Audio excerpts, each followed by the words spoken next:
আমি উজাইর পয়গম্বর একবার সচক্ষে দর্শন করতে চাই।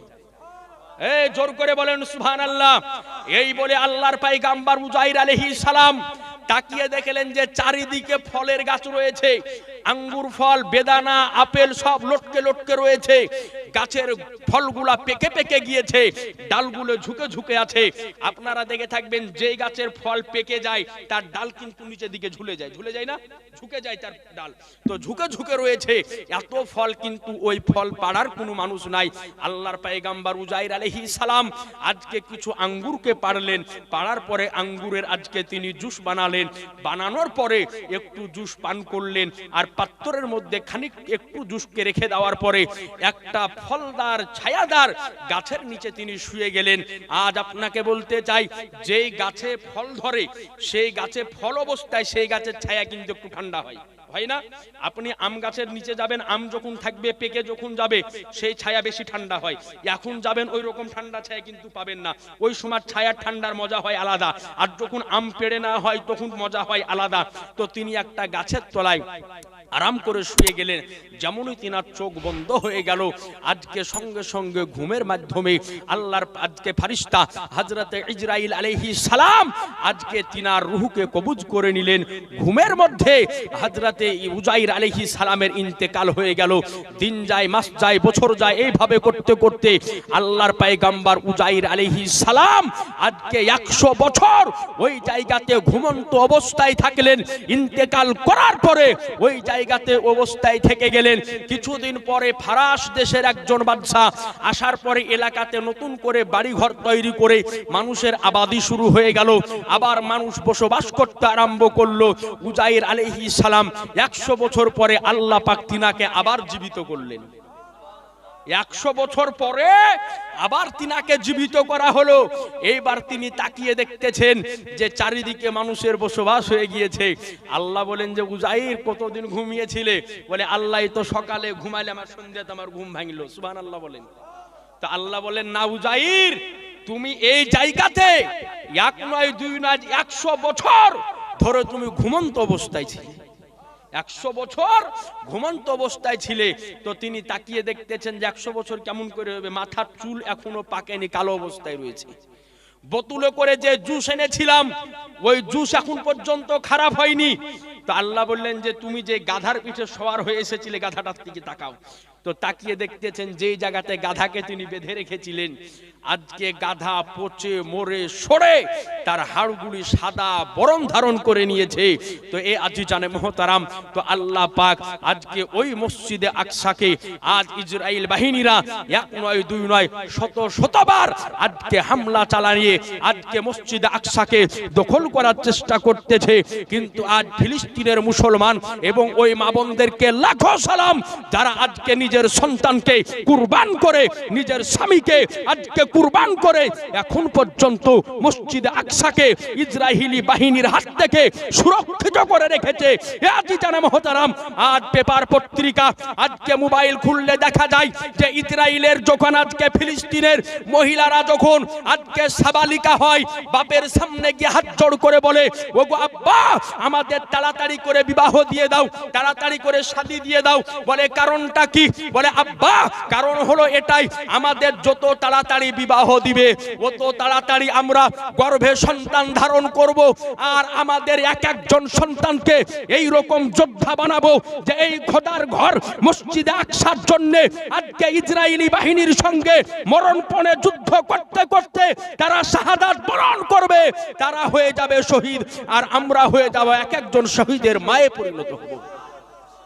এ আজিজানে মুহতারাম, তো আল্লাহ পাক বারবার যতবার ইসলামের উপরে আঘাত এসেছে আল্লাহ পাক বারবার গায়েবী ভাবে আজ মুসলমান মুজাহিদ বাহিনীকে আল্লাহ পাক সাহায্য করেছেন। সুবহানাল্লাহ। এ আজিজানে মুহতারাম, তো আমার রাসূলে কায়নাত সাল্লাল্লাহু আলাইহি ওয়াসাল্লাম আজকে ওই যুদ্ধ কমপ্লিট হলো। এবার সাহাবায়ে কেরাম একজন সাহাবী বললেন যে ইয়া রাসূলুল্লাহ, আমি যখন কোনো কাফেরকে টার্গেট বানাতাম যে একে জবাই করব, বলে আমি ওর কাছে যাওয়ার পূর্বে দেখতাম যে ওর গর্দানকে কে ধড় থেকে আলাদা করে দিয়েছে। বলে কোনো মানুষ দেখতে পেতাম না, কিন্তু আলাদা করা অবস্থায় আছে। তো এই যুদ্ধে 70 জন কাফেরকে আপনার বন্দী বানানো হয়েছিল। তো এইবার 70 জন কাফেরকে কারারুদ্ধ করা হলো। কারারুদ্ধ করার পরে নবী আমার সাহাবায়ে কেরামদের নিকটে রায় নিতে গেলেন যে কি করা যায়, যে 70 জন কাফেরকে ধরা হয়েছে, এদের সঙ্গে কি ব্যবহার করা যায়। তো সর্বপ্রথম খলিফাতুল মুসলিমিন আমিরুল মুমিনিন হযরতে ওমরে ফারুক রাদিয়াল্লাহু তাআলা আনহুর নিকটে গেলেন। বললেন যে ওমর, এই যে 70 জন কাফেরকে বন্দী বানানো হয়েছে, এদের সঙ্গে কি করা যায় বলো। তো আপনারা জানেন ওমরে ফারুক রাদিয়াল্লাহু আনহু একটু আলাদা মেজাজের মানুষ ছিলেন, একটু জালালি মেজাজের মানুষ ছিলেন। তো বললেন যে ইয়া রাসূলুল্লাহ, এই 2 হিজরিতে সবে মাত্র রোজা ফরজ হয়েছে, আর আমাদের নিকটে সশস্ত্র বাহিনী ছিল না। এই রোজার মাসে এই প্রখর রৌদ্রে এই কাফেরদের সঙ্গে বদরের প্রান্তরে মোকাবিলা করতে খুব কষ্ট হয়েছে। ইয়া রাসূলুল্লাহ, এক কাজ করেন, এই যাকে যাকে বন্দী বানানো হয়েছে এর যে যে আত্মীয় রয়েছে নিজ নিজ আত্মীয়র হাতে একটা করে ছুরা ধরিয়া দেন, নিজ নিজ আত্মীয়তে নিজ নিজ আত্মীয়কে জবাই করবে। সুবহানাল্লাহ। কারণ বদরের যুদ্ধ এই রকম যুদ্ধ ছিল যে বাপের তালুয়ার চলেছিল বেটার বিরুদ্ধে, বেটার তালুয়ার চলেছিল বাপের বিরুদ্ধে, মামার তালুয়ার চলেছিল ভাগিনার বিরুদ্ধে, ভাগিনার তালুয়ার চলেছিল মামার বিরুদ্ধে। আজকে এই রকম মর্মান্তিক যুদ্ধ ছিল যে আত্মীয়তে আত্মীয়র বিরুদ্ধে তালুয়ার চালিয়েছিলেন খলিফাতুল মুসলিমিন আমিরুল মুমিনিন ইসলাম জগতের প্রথম খলিফা ও হযরতে আবু বকর সিদ্দিক রাদিয়াল্লাহু আনহুর একজন বেটার নাম ছিল আব্দুর রহমান। বেটার নাম ছিল আব্দুর রহমান। তো যখন এই বদরের যুদ্ধ যখন হয়, তো আবু বকর সিদ্দিকের বেটা ইসলাম কবুল করেছিল না। ওই বদরের যুদ্ধে হযরতে আবু বকরের বিরুদ্ধে যুদ্ধে এসেছিল বদরের প্রান্তরে।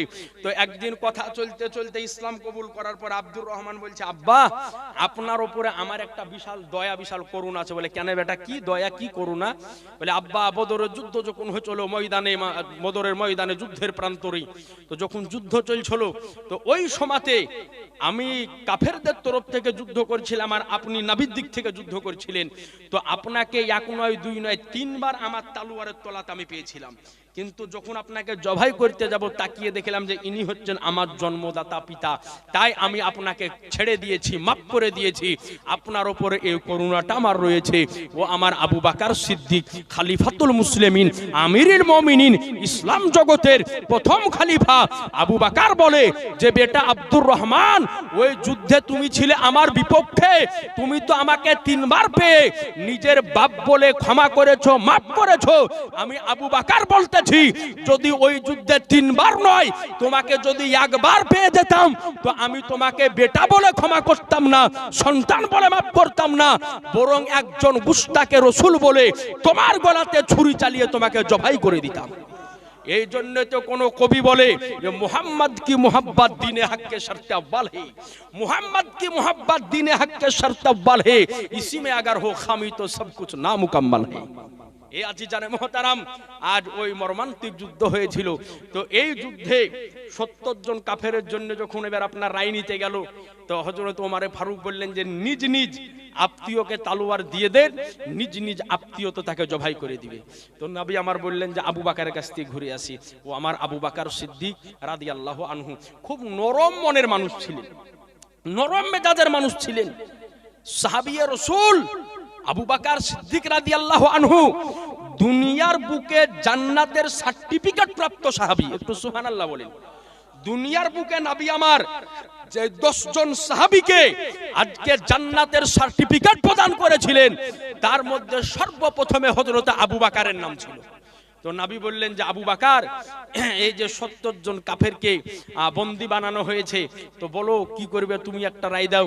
তো বললেন ইয়া রাসূলুল্লাহ, এর মধ্যে গরিব আছে, বড় লোক আছে, মধ্যবিত্ত আছে, তো যে যে কোয়ালিটির যে যে রকমের ব্যক্তি আছে তার জন্য সেই রকম একটা টাকা পয়সা আপনি বরাদ্দ করে দেন।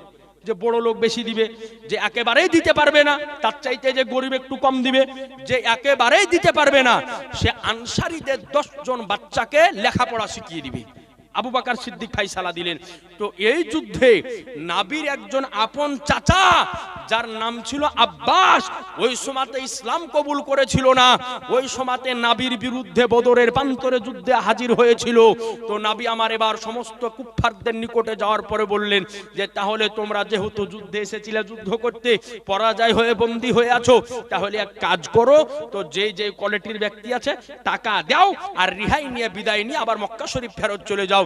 এবার নবী নিজের চাচার নিকটে গেলেন, বললেন যে চাচা, মক্কা থেকে এসেছিলে আমার বিরুদ্ধে যুদ্ধ করতে, যখন ধরা পড়ে গেছো, কাজ করো, যে যা জরিপানা আছে দাও, টাকা দিয়ে বিদায় নিয়ে চলে যাও মক্কা। তো বললেন যে ভাতিজা মোহাম্মদ, মক্কা থেকে তোমার বিরুদ্ধে যুদ্ধ করতে এসেছিলাম, টাকা পয়সা তো বেঁধে নিয়ে আসিনি, আর বাড়িতে টাকা পয়সাও নাই, তো আমার আনিসে বেকাশা সাজ্ঞিদা কাউনো মাকা, গাইবের সংবাদদাতা পাইগাম্বার, অদৃশ্যের খবর দেনেওয়ালা পাইগাম্বার, আলিমে মাকানা অমাইয়াকুনের খবর দেনেওয়ালা পাইগাম্বার বলে যে চাচা মিথ্যা কথা বলিও না। বলে চাচা, যখন মক্কা থেকে মদিনাতে যখন আসো যুদ্ধ করার জন্য, নির্জন রাত্রিকালে আমার চাচি উম্মুল ফাদালকে সঙ্গে করে নিয়ে আজকে রাত্রি বেলাতে বাড়ির আঙিনাকে খনন করে যে সোনা পুঁতে রেখেছো, ওই সোনা কোথায় চলে গেল? একটু সুবহানাল্লাহ বলবেন না? মক্কা শরীফে হযরতে আব্বাস আজকে সোনা নিজের বিবিকে রেখে রাত্রি বেলাতে পুঁতে এসেছে, মদিনা শরীফে এসেছে। হাজী সাহেবদেরকে যদি জিজ্ঞাসা করা হয় মক্কা থেকে মদিনার পথ কতটা, তো কেউ বলে 450 কিলোমিটার, কেউ বলে 350 কিলোমিটার, কেউ বা বলে 480 কিলোমিটার। এ আজিজানে মুহতারাম, তাহলে মক্কা থেকে মদিনার রাস্তা কাছে না দূরে? এই জোরে বলেন না, দূরে। কত দূর? আজকে আমাদের ভগবানগুলা থেকে শিয়ালদার রাস্তা মনে হয় 216 কিলোমিটার, তার বেশি হবে না, 216 কিলোমিটার পথ। তো আর যদি ওটা 400 কিলোমিটারে 450 কিলোমিটার ধরলাম, তাইলে এইরকম এক কলকাতা মানে আর এক কলকাতা, মানে একবার যাইতে হবে আর একবার আসতে হবে, তবে আপনি মদিনা থেকে মক্কা পৌঁছাবেন। এতটা পথ আজকে এত দূরে নির্জন রাত্রিকালে নিজের বিবিকে সঙ্গে করে নিয়ে হযরতে আব্বাস রাদিয়াল্লাহু তাআলা আনহু আজকে নিজের বিবিকে সঙ্গে করে নিয়ে আজকে বাড়ির উঠানকে খনন করে সোনাকে পুঁতে রেখেছিলেন। নবী আমার মদিনাতে দাঁড়িয়ে মক্কা শরীফের সংবাদ যখন দিয়ে দিলেন, আজকে নবীর চাচা হযরতে আব্বাস বলে যে ইয়া রাসূলুল্লাহ, ইয়া হাবিবাল্লাহ, নির্জন রাত্রিকালে আমার বিবিকে সঙ্গে করে নিয়ে আমি যে সোনাকে নির্জন রাত্রিকালে বাড়ির আঙিনাকে খনন করে পুঁতে রেখেছিলাম, এই খবর আমার বিবি আর আমি ছাড়া দ্বিতীয় কেউ জানে না। আপনি যখন মদিনাতে দাঁড়িয়ে মক্কার সংবাদ দিয়ে দিলেন, তো আমার বিশ্বাস হয়ে গেল আপনি হচ্ছেন আল্লাহর সচ্চা পয়গম্বর। এই জন্য আজকে সকলকে সাক্ষী রেখে আপনার হাতে হাত দিয়ে কালেমা পড়ে মুসলমান হয়ে গেলাম।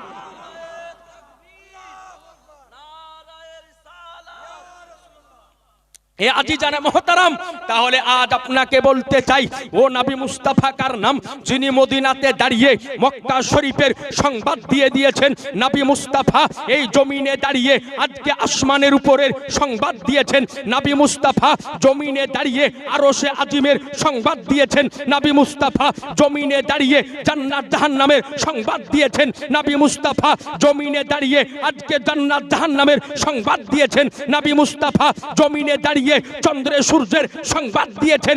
নবী মুস্তাফা জমিনে দাঁড়িয়ে আরশে এলাহির সংবাদ দিয়েছেন। নবী মুস্তাফা জমিনে দাঁড়িয়ে মানব ও দানবের সংবাদ দিয়েছেন।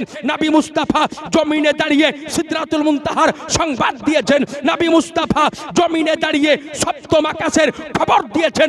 নবী মুস্তাফা জমিনে দাঁড়িয়ে আরশে এলাহির খবর দিয়েছেন।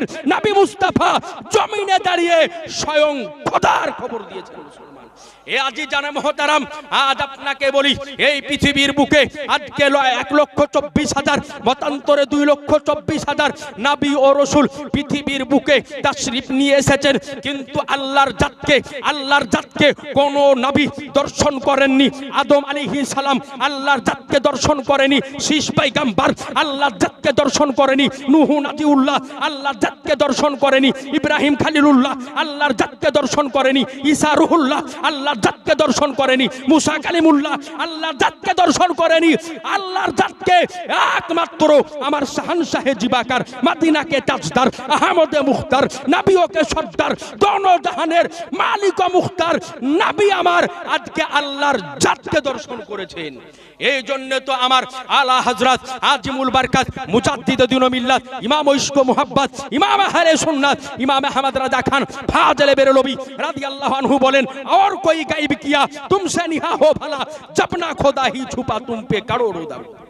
এ আজি জানে মোহতারাম, আজকে বলেন মুসলমান আল্লাহর জাতকে কেউ দর্শন করেনি, কিন্তু নবী আমার দর্শন করেছেন। আল্লাহর পয়গম্বর মুসা আলাইহিস সালাম আল্লাহকে যখন বললেন যে খোদা একবার আমাকে দেখা দাও, 40 দিন রোজা রাখার পরে আল্লাহর পয়গম্বর মুসা আলাইহিস সালাম আল্লাহকে তুর পাহাড়ে দর্শন করার জন্য যখন গেলেন, তো আল্লাহর নূরে তাজাল্লিকে দেখার পরে ও মুসা পয়গম্বর বেহুশ হয়ে গিয়েছিলেন। হুশ আসার পরে মুসা নবী বললেন যে খোদা আমি তো তোমাকে দেখতে পেলাম না, তোমাকে কে দর্শন করবে?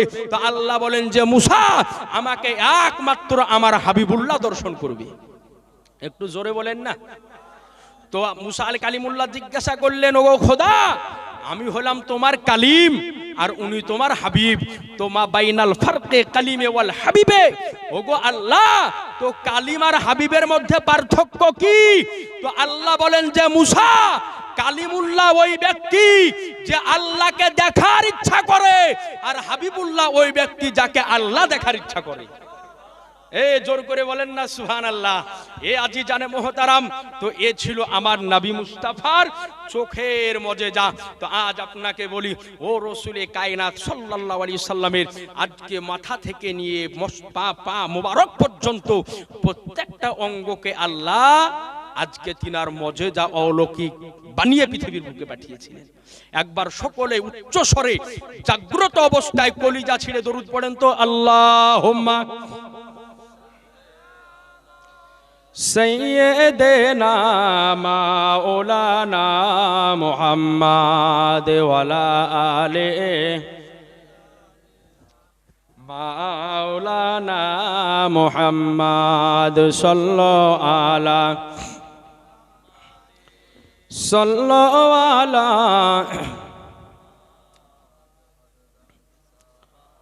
সেনে কালো পাক নামে মোহাম্মদ হরদম সাবান সেনে কালো সাল্লাল্লাহু তাআলা আলাইহি ওয়াসাল্লাম। এইবার আসুন, এই যে নবী মুস্তাফার আঙ্গুল মোবারক, এই আঙ্গুল মোবারককে আল্লাহ পাক কেমন মর্যাদা দান করেছিলেন, কেমন মর্যাদা বানিয়ে আল্লাহ পৃথিবীর বুকে পাঠিয়েছিলেন। হাদিসটি এসেছে মিশকাত শরীফ প্রথম খণ্ড কিতাবুল মুআজিজার মধ্যে। হযরতে জাবির রাদিয়াল্লাহু আনহু বর্ণনা করেন যে যখন আমরা হুদায়বিয়ার সন্ধি করে ফেরত আসতেছিলাম, তো এমন সময়তে রাস্তার মধ্যে আসরের নামাজের সময় হয়ে গিয়েছিল। কোন নামাজের? আসরের নামাজের সময় হয়ে গিয়েছিল। তো আমরা চেক করে দেখলাম যে আমাদের নিকটে কোনো পানি নাই, শুধুমাত্র একটা লোটাতে 1 লোটা পানি রয়েছে। আর সাহাবায়ে কেরামরা ওযু করবেন, সঙ্গে উট ঘোড়া আছে, তাদেরকে পানি পান করাতে হবে। অনেকের গোসলের প্রয়োজন, অনেকে গোসল করবে, অনেকে পানি পান করবে। তো নবীর নিকটে হাজির হলেন, বললেন ইয়া রাসূলুল্লাহ কি করা যায়? আসরের নামাজের সময় হয়ে গিয়েছে, জন্তু জানোয়ারেরা পানি পান করবে, অনেকে পানি পান করবে, ওযু বানাতে হবে, নামাজ পড়তে হবে, অনেকের গোসলের প্রয়োজন, গোসল করবে, আর আমাদের নিকটে 1 লোটা পানি রয়েছে, তো কি করা যায়? তো আমার রহমাতুল্লিল আলামিন পয়গম্বর আমার রাসূলুল্লাহ হযরতে জাবির রাদিয়াল্লাহু আনহুকে বললেন যে এক কাজ করো, যে 1 লোটা পানি রয়েছে পানিটা আমার নিকটে নিয়ে এসো। পানিটা নিয়ে আসা হলো। ও আমার রাসূলে কায়নাত সাল্লাল্লাহু আলাইহি ওয়াসাল্লাম ওই পানি দ্বারাতে আগে ওযু বানালেন। ওযু বানানোর পরে নবী আমার ওই পানিতে ওযু বানানোর পরে শেষে অবশিষ্ট একটু পানি রেখে দিলেন। আজ পানি রেখে দেওয়ার পরে আমার রহমাতুল্লিল আলামিন পয়গম্বর নিজের শাহাদাত আঙ্গুলকে ওই লোটার মধ্যে যেমন ডুবিয়ে দিলেন, কসম খোদার আজকে নবীর আঙ্গুল দিয়ে ঝর্ণার ফোয়ারার মতো পানি প্রবাহিত হতেছিল। আর ওই পানির দ্বারাতে আজকে সাহাবায়ে কেরাম আজ ওযু বানালেন, গোসল করলেন, জন্তু জানোয়ারকে পান করালেন। সাহাবায়ে কেরামকে জিজ্ঞাসা করা হলো যে ও জাবের, ওই দিন তোমরা ওই জায়গাতে কতজন সাহাবী ছিলে? হযরতে জাবের রাদিয়াল্লাহু আনহু বলেন যে ওই দিন ওই জায়গাতে আমরা 1500-এরও বেশি সাহাবী ছিলাম। তো জাবের রাদিয়াল্লাহু আনহু বলেন যে শোনো, ওই দিন যদি আমরা ১৫০০-এর জায়গায় ১.৫ লক্ষ থাকতাম, এরপরেও এই পানিকে খেয়ে পান করে গোসল করে ওযু করে শেষ করতে পারতাম না। এ বেরাদার, আজকে এই জন্য কোরআন বলল ইয়া আইয়ুহান নাসু কাদ জাআকুম বুরহানুম মির রাব্বিকুম, যে নিশ্চয় তোমাদের নিকটে আল্লাহর তরফ থেকে একটা মুজিজা এসেছে, একটা দলিল এসেছে, একটা বুরহান এসেছে। এ আজিজানে মুহতারাম, আজ আপনাকে বলি যে আজ ও নবী মুস্তাফার আঙ্গুল মোবারকের এই মুজিজা, এরকম এক নয় দুই নয় একাধিক ঘটনা নবীর আমার শাহাদাত আঙ্গুলের ধারা এই পৃথিবীর বুকে সংগঠিত হয়েছে। কোন সময়তে হযরতে আলীর জন্য শাহাদাত আঙ্গুলের ইশারা করেছেন তো ডুবা হওয়া সূর্য ফেরত এসেছেন, কোন সময়তে পূর্ণিমার চাঁদের দিকে ইশারা করেছে তো চাঁদ দ্বিখণ্ডিত হয়ে গিয়েছে, কোন সময়তে আজকে পানিতে ডুবিয়ে দিয়েছেন তো আজকে ওই আঙ্গুল দ্বারাতে জন্নার ফোয়ারার মতো পানি প্রবাহিত হয়েছে। এই জন্য বললাম যে না নবী আমাদের মতো, না আমরা নবীর মতো, বরং নবীকে আমার আল্লাহ পাক এমন করে বানিয়েছেন যে পূর্বে না নবীর মতো করে আল্লাহ কাউকে প্রেরণ করেছেন, না কিয়ামত পর্যন্ত আল্লাহ নবীর মতো করে কাউকে প্রেরণ করবেন। আজিজানা মুহতারাম, আজ আপনাকে বলি, আজ এই জায়গাতে এই ইসালে সওয়াবের মাহফিল চলতেছে বিশ্ব মুসলমান মুর্দা ব্যক্তির রুহের মাগফিরাতের উদ্দেশ্যে। আপনাদের গ্রামের জীবনী বক্তা মাওলানা আলী হোসাইন রাজভী তিনারি উদ্যোগে আজকের এই মাহফিল। তো আপনাদের নিকটে আরজ করব যে আজ আপনারা এই জায়গাতে উপস্থিত হয়েছেন, আজ নিজ নিজ মা বাবা আত্মীয় স্বজন যিনারা ইন্তেকাল করেছেন তিনাদের জন্য একটু শেষে মুনাজাতে দুয়াতে শামিল হয়ে যাবেন, যাতে করে আল্লাহ পাক আপনাদের আত্মীয় স্বজন যারা ইন্তেকাল করে গিয়েছেন তাদের যেন আল্লাহ পাক জীবনের গুনাহকে মাফ করে দিয়ে আল্লাহ যেন তাদের সকলকে জান্নাতবাসী করে, বলেন আল্লাহুম্মা আমিন। আজিজানে মুহতারাম বেরাদারান ইসলাম, এইবার আপনাকে নিয়ে যায় ও নবী পাক সাহেবেল আওলাদ সাল্লাল্লাহু আলাইহি সাল্লামের চুল মোবারক কেমন মজুদ ছিল। একজন সাহাবী রাসূল ছিলেন যার নাম ছিল হযরতে খালিদ ইবনে ওয়ালিদ রাদিয়াল্লাহু আনহু। এত বড় পালওয়ান এবং বাহাদুর সাহাবী ছিলেন যে জীবনে যতগুলি যুদ্ধে তিনি শামিল হয়েছেন, কোন যুদ্ধে জীবনে কোনোদিন পরাজয় হয়ে আসেননি, বরং প্রত্যেকটা যুদ্ধে তিনি জয়লাভ করে এসেছেন। সুবহানাল্লাহ বলবেন না? প্রত্যেকটা যুদ্ধে জয়লাভ করে এসেছেন। যে খালিদ ইবনে ওয়ালিদ যখন যুদ্ধের ময়দানে হাজির হতো আর কাফেররা যদি শুনতো যে আজ খালিদ ইবনে ওয়ালিদ এসেছে, তো কাফেরদের ভয়ে গায়ের রুয়া পর্যন্ত খাড়া হয়ে যেত। যে কারণ খালিদ ইবনে ওয়ালিদ ওই সাহাবী আজকে জিনার আজকে কদম যুদ্ধের ময়দানে পড়লে তিনার তলোয়ার যখন চলতো তো কসম খোদার কাফেরেরা ময়দান ছেড়ে দিয়ে পলায়ন করে আজকে তিনি ইসলামের ঝান্ডাকে উড়িয়ে দিয়ে ইসলামের জয়লাভ তিনি নিয়ে আসতেন। এই আজিজানে মুহতারাম, তে খালিদ ইবনে ওয়ালিদ রাদিয়াল্লাহু তাআলা আনহু জঙ্গে ইয়ারমুকের প্রান্তরে যুদ্ধ করতেন। তো তিনার আজকে একটা যুদ্ধ যখন যেতেন তো তিনি সর্ব অবস্থায় মাথায় একটা টুপি পরিধান করে যেতেন। সুবহানাল্লাহ বলেন না? এটা হচ্ছে একজন মুসলমানের পোশাক, টুপি। কিন্তু আজ বর্তমান সময় দেখা যায় যে আমাদের ঘরের সন্তানেরা কিন্তু ইসলামিক পোশাক পরতে চায় না, নাকি বলছেন? ইসলামিক পোশাক থেকে অনেক দূরে দেখা যায় যে আমাদের ঘরের সন্তানেরা ইসলামী পোশাকের দিকে আসে না। আর দেখা যায় যে আপনার অনেক রকমের বিধর্মীদের পোশাককে নিজের আপন করে নিয়ে পড়তে আরম্ভ করে। যাই হোক, ওই দিকে আমি যেতেছি না, একটু আপনাকে নিয়ে যাই। তো আজকে টুপি পরিধান করে তিনি যুদ্ধ করতেন। তো ইয়ারমুকের প্রান্তরে যুদ্ধ চলতেছে। তো কাফেরদের যে লিডার ছিল এর নাম ছিল নাস্তুর পালওয়ান। বিশাল বড় পালওয়ান ছিল নাস্তুর পালওয়ান। তো এই নাস্তুর পালওয়ান তাকিয়ে দেখলো যে হযরতে খালিদ ইবনে ওয়ালিদ রাদিয়াল্লাহু আনহু যে টুপিটা মাথায় পরিধান করে যুদ্ধ করেন ওই টুপিটা কিন্তু জমিনে পড়ে গিয়েছে। তো খালিদ ইবনে ওয়ালিদ রাদিয়াল্লাহু আনহু টুপিটাকে উঠাতে যেতেছে আর পিছন দিক থেকে নাস্তুর পালওয়ান চিন্তা করলো যে খালিদ ইবনে ওয়ালিদ এখন টুপি উঠাতে যেতেছে, এই মুহূর্তে তার গর্দানকে আমার পক্ষে মেরে দেওয়া সম্ভব, কারণ তার হাত নিচুর দিকে রয়েছে। দূর থেকে সাহাবায়ে কেরামরা আওয়াজ দিতেছে, ও খালিদ ইবনে ওয়ালিদ টুপিটাকে পরে উঠাবে, আগে দেখো নাস্তুর পালুহান তোমার গর্দানকে কাটার জন্য আসতেছে, আগে ওর তালুয়ারকে প্রতিহত করো। কিন্তু খালিদ ইবনে ওয়ালিদ রাদিয়াল্লাহু আনহুর আজকে লক্ষ্য আজকে ওই দিকে নাই, বরং খালিদ ইবনে ওয়ালিদ রাদিয়াল্লাহু আনহু বারবার টুপিকে উঠাতে যেতেছেন, বারবার টুপিকে উঠাতে যেতেছেন। তো শেষ মুহূর্তে একজন সাহাবী খালিদ ইবনে ওয়ালিদের মাথার উপরে টুপিটা পরিয়ে দিলেন। কসম খোদার, যেমনই টুপি পরিয়ে দেওয়া একই তালুয়ারে কাফেরদের নেতা নাস্তুর পালওয়ানকে জাহান্নামের দিশা দেখালেন।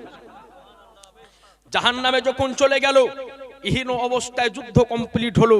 সাহাবায়ে কেরাম জিজ্ঞাসা করছেন যে ভাই খালিদ ইবনে ওয়ালিদ, যখন তুমি যুদ্ধ ক্ষেত্রে যুদ্ধ চালাতেছিলে তোমার মাথা থেকে টুপিটা নিচে পড়ে গিয়েছিল, আর নাস্তুর পালওয়ান তোমাকে জবাই করার জন্য আসতেছিল, তো তুমি নাস্তুর পালওয়ানকে ধরা বাদ দিয়ে টুপি কানে আগে উঠাতে যেতেছিলে, কি এমন দাম টুপির? বলে শোনো সাহাবায়ে কেরাম, এই টুপির দাম আমার কাছে আমার প্রাণ অপেক্ষা বেশি। তার কারণ হলো যে এই টুপির মধ্যস্থলে আমার আনিসে বেকাশা সাজ্জিদে কাউনো মাকা বেচারুকে চারা বেশাহরুকে সাহারা ইয়াতিমুকে ওলি হাম গরিবকে হামি, আমার রহমাতুল লিল আলামিন পয়গম্বরের দুটি চুল মোবারক মধ্যখানে সেলাই করে ভরা রয়েছে। এ আজি জানে মুহতারাম, বলে শোনো সাহাবী, নাস্তুর পালুহানের তালুয়ারে আমার গর্দান যদি চলে যেত কোনো ব্যথা থাকতো না, কিন্তু যে টুপির মধ্যে আমার রহমাতুল লিল আলামিন পয়গম্বরের চুল রয়েছে, ওই টুপিতে কাফেরের হাত লেগে যায়, এটা আপনি খালিদ ইবনে ওয়ালিদ সহ্য করতে পারতেন। আজি জানে মুহতারাম, আজ আপনাকে বলি, মুলকে শামের প্রান্তরে যুদ্ধ চলতেছে। মুলকে শাম নির্জন রাত্রিকালে যুদ্ধ চলতেছে। সাহাবায়ে কেরাম যুদ্ধে উপস্থিত হয়েছে। ওই যুদ্ধের কমান্ডার ছিল হযরতে খালিদ ইবনে ওয়ালিদ রাদিয়াল্লাহু তাআলা আনহু। কিন্তু আজ একটু তাড়াহুড়ার মধ্যে যুদ্ধ থেকে বের হয়ে যাওয়ার সময়তে ওই টুপিটাকে বাড়িতে রেখে দিয়ে চলে গিয়েছেন খালি মাথায়। যুদ্ধ একদিন দুই দিন তিন দিন চলার পরে সাহাবায়ে কেরাম যুদ্ধের ময়দানে জিজ্ঞাসা করলেন যে ভাই খালিদ ইবনে ওয়ালিদ, তোমার সঙ্গে যত গেলা যুদ্ধ আমরা লড়াই করেছি, কোন যুদ্ধে তোমাকে এইরকম অসহায় হতে দেখিনি, কি ব্যাপার আজ এইরকম অসহায় অবস্থায় কেন? বলে আমরা কি তাহলে যুদ্ধে হেরে যাব? তো খালিদ ইবনে ওয়ালিদ বললেন যে শোনো, এই যুদ্ধে শুধু হারব না, হতে পারে যে এই জায়গাতে আমরা শাহাদাত বরণ করতে পারি। বলে কারণ কি? বলে কারণ হলো এটা, আমি যে টুপিটা মাথায় পরিধান করে যুদ্ধ করি, টুপিটা বাড়ি থেকে আনতে ভুলে গিয়েছি। এইবার মুলকে শামের প্রান্তরে যুদ্ধ চলতেছে, আর আমার গায়বের সংবাদদাতা পয়গম্বর আজকে আপনার মদিনা শরীফ থেকে মুলকে শামের যুদ্ধকে নবী আমার দর্শন করতেছেন। যখন দেখতেছেন যে খালিদ ইবনে ওয়ালিদ যুদ্ধ চালাতে চালাতে আপনার প্রায় পরাজয়ের নিকটে পৌঁছে গিয়েছে, সাহাবী রাসূল হযরত উবাইদা ইবনে জাররা রাদিয়াল্লাহু আনহুকে লক্ষ্য করে বললেন যে উবাইদা ইবনে জাররা, তুমি খবর নিয়ামনি যে মুলকে শামের প্রান্তরে আমার সাহাবী খালিদ ইবনে ওয়ালিদ যুদ্ধ করতে করতে পরাজয়ের নিকটে পৌঁছে গিয়েছে। যাও নির্জন রাত্রিকালে সাহাবীর সৈন্য দল নিয়ে মুলকে শামের দিকে রওনা দাও। যেমনই নবী আমার এই কথা বলা, খালিদ ইবনে ওয়ালিদের বিবি, মা বোন ভালো করে শুনেন, আজ দেখুন যে ও খালিদ ইবনে ওয়ালিদের বিবি এশার নামাজ পড়ার পরে একটু বিছানায় শয়ন করেছে, যেমন কর্ণকুহরে আওয়াজ পৌঁছেছে যে নবী আমার বলেছেন যে খালিদ ইবনে ওয়ালিদ পরাজয়ের নিকটে পৌঁছে গিয়েছে মুলকে শামে। এ খালিদ ইবনে ওয়ালিদের বিবি আজকে তাকিয়ে দেখতেছে যে ও আমার মাথার তাজ, আমার সাদ্দাদ আজকে যে টুপি মাথায় পরিধান করে যুদ্ধ করে, ওই টুপিটাকে নিয়ে যেতে ভুলে গিয়েছে। খালিদ ইবনে ওয়ালিদের বিবি নির্জন রাত্রিকালে আজকে বুরকা পরিহিত অবস্থায় টুপিটাকে বুরখার মধ্যে ভরে নিয়ে আজকে নির্জন রাত্রিকালে আজকে কোনো কিছুর ভয় ডর না করে ঘোড়ার উপরে সওয়ার হয়ে খালিদ ইবনে ওয়ালিদের বিবি আজকে মুলকে শামের দিকে নির্জন রাত্রিকালে ঘোড়া চালিয়ে দিলেন। ঘোড়ার উপরে সওয়ার হয়ে চলতেছেন, আর এই দিক থেকে পিছন দিক থেকে নবী যে উবাইদা ইবনে জাররাকে বলেছিলেন যে তুমিও যাও, উনিও চলতেছেন। একই ঘোড়া, দুই ঘোড়া চলতেছে মুলকে শামের দিকে। উবাইদা ইবনে জাররা সাহাবায়ে কেরামকে বললে আগে দেখো তো একজন ব্যক্তি ঘোড়সওয়ারি ঘোড়ার উপরে সওয়ার হয়ে যেতেছে মুলকে শামের দিকে, ওকে ধরো, কে যেতেছে। একটু দ্রুত গতিতে ঘোড়া চালিয়ে সাহাবায়ে কেরাম হযরতে খালিদ ইবনে ওয়ালিদের বিবির নিকটে পৌঁছে গেল। যাওয়ার পরে চারিদিক থেকে ঘেরাও করলো, বলো গো ঘোড়সওয়ারি, এই নির্জন রাত্রিকালে মুলকে শামের দিকে কে তুমি ঘোড়া চালিয়ে যাও, তোমার চেহারাকে দেখাও, যদি তোমার পরিচয় যদি গোপন করো তো এই জায়গাতে তোমাকে এখন আমরা কিন্তু জবাই করে দিব। খালিদ ইবনে ওয়ালিদের বিবি চিন্তা করলেন যে আমি যদি আমার পরিচয় না দিই আর এরা যদি আমাকে জবাই করে দেয়, টুপি তো আমার স্বামীর কাছে পৌঁছাবে না, আর না পৌঁছালে আমার স্বামী তো পরাজয় বরণ করে শহীদ হয়ে যাবে। খালিদ ইবনে ওয়ালিদের বিবি যেমন হালকা করে মুখের পর্দাটা হটিয়েছে, তো হযরত উবাইদা ইবনে জাররা অবাক, দেখতেছেন যে ইনি অন্য কেউ না, ইনি হচ্ছে যুদ্ধের কমান্ডার হযরত খালিদ ইবনে ওয়ালিদ রাদিয়াল্লাহু আনহুর বিবি। বলে যে খালিদ ইবনে ওয়ালিদের বিবিকে বলেন যে নির্জন রাত্রির কালে ঘোড়ার উপর সওয়ার হয়ে এদিকে কেন যেতেছো? বলে ওগো ভাই উবাইদা ইবনে জাররা, যখন আমার গায়েবের সংবাদদাতা পয়গম্বর তোমাকে যখন বলেছে আমার স্বামী মুলকে শামের প্রান্তরে যুদ্ধ করা অবস্থায় পরাজয়ের নিকটে পৌঁছে গিয়েছে, আমি তাকিয়ে দেখলাম যে আমার স্বামী আজকে যে যুদ্ধ টুপি পরিধান করে যুদ্ধ করে, আজকে ওই টুপি বাড়িতে ভুলে চলে গিয়েছে, তাই টুপিটাকে বোরখার মধ্যে আজকে লুকায়িত অবস্থায় নিয়ে আমি মুলকে শাম যেতেছি, আমার স্বামীর মাথায় পরিধান করাবো। বলে চালাও দ্রুত গতিতে ঘোড়া। কসম খোদার, হযরত খালিদ ইবনে ওয়ালিদ রাদিয়াল্লাহু আনহুর বিবি আজ নির্জন রাত্রি কালে ঘোড়ার উপরে সওয়ার হয়ে দ্রুত গতিতে ঘোড়া চালিয়ে আজকে মদিনা শরীফ থেকে মুলকে শামে যুদ্ধের প্রান্তরে পৌঁছানোর পরে হযরত খালিদ ইবনে ওয়ালিদের মস্তকের উপরে যেমন আজকে টুপিটা পরিধান করানো হয়েছে, রব্বে কাবার কসম করে বলি ও খালিদ ইবনে ওয়ালিদের তলোয়ার চলতে আরম্ভ করলো। কয়েক ঘন্টার মধ্যে আজকে লক্ষ লক্ষ কাফেরেরা যুদ্ধের ময়দান ছেড়ে পলায়ন করে ইসলামের ঝান্ডাকে উড়িয়ে দেওয়া হলো।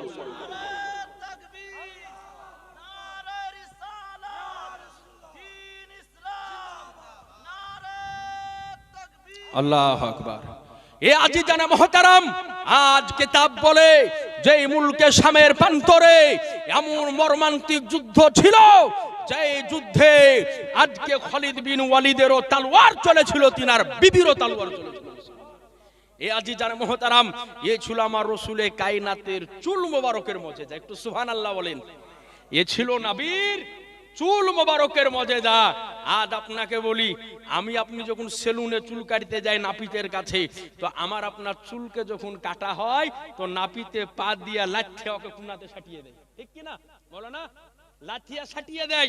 সকাল বেলাতে লিয়ে যখন পুকুরে ফেলে আসা, নাহলে রায়ের জমিতে ছিটানে লেগে যায়, যাদের ছাগল মাগলের অত্যাচার করে, ঠিক কি না? এটাই তো করেন, না হলে কোনো জায়গাতে পিটিয়ে দেয় নিয়ে যায়। কিন্তু নাবির চুল মোবারকের কি আলাম ছিল, যে নাবির যখন চুল মোবারক কাটা হতো তো সাহাবায়ে কেরাম হাত পেতে বসে থাকতো। একটু সুবহানাল্লাহ বলবেন না? হাত পেতে বসে থাকতো যে নাবির মুয়ে মোবারক একটা যেন আমার হাতে পড়ে যায়, ওটাকে বাড়িতে রহমত বরকতের জন্য রেখে দিব। তো আমার আপনার চুলকে আজকে লাথি মেরে ফেলে দেওয়া হয়, আর নাবির চুল পাওয়ার জন্য সাহাবায়ে কেরাম হাত পেতে বসে থাকতেন। এই আজিজানে মুহতারাম, এই রকম নাবির যদি সম্পূর্ণ আজকে শরীরের মজেদার বর্ণনা যদি করা যায়, তো সম্পূর্ণ নবী মুস্তাফার আজকে শরীরের সমস্ত অঙ্গকে আল্লাহ পাক মজেজা বানিয়েছিলেন। জোরে বলেন সুবহানাল্লাহ। একবার দরুদ পড়েন, আল্লাহুম্মা।